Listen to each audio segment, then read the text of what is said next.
Billy Barker's adventure. You see, sir, I'd been working as a clock dresser over in Gurston, Grassington, and I stayed out a bit late. Maybe I had a little sip of spirits, but I wasn't drunk. I knew exactly what was going on. It was about 11 o'clock when I left, late in the year, and the night was absolutely stunning.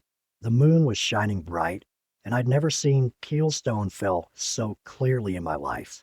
Now, sir, I was walking down the mill lane when I suddenly heard something pass by me, brush, brush, brush, with chains rattling all the while.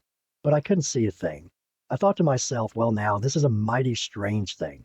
I stopped in my tracks and looked around, but all I could see were the two stone walls running along the mill lane.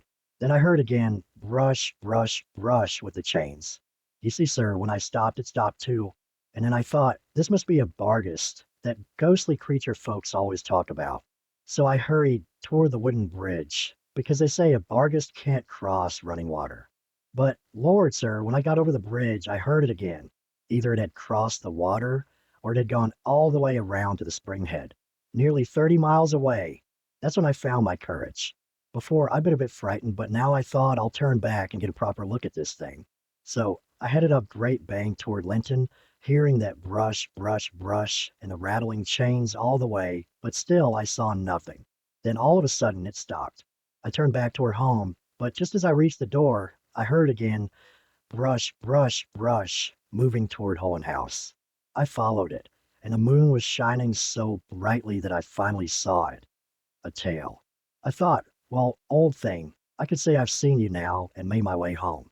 But when I got to my door, there was this huge, woolly creature lying across the threshold. It looked like a sheep, but bigger. I said, get up, but it wouldn't move. Then I said, stir yourself, but still nothing. That's when I really found my courage. I raised my stick to give it a good whack, and then it looked at me. And sir, the eyes on that thing, they glowed and glared, big as saucers, swirling like a spinning ball. First, there's a red ring, then a blue one, then a white one, shrinking smaller and smaller until it was just a tiny dot. Now, I wasn't scared of it, though it grinned at me something fierce. I kept saying, get up and stir yourself, when my wife, hearing me at the door, came to open it. And would you believe it, sir? That thing jumped up and walked away, because it was more frightened of my wife than it was of me. I told her what had happened, and she said, that was a Bargist. But I never saw it again, and that's the honest truth.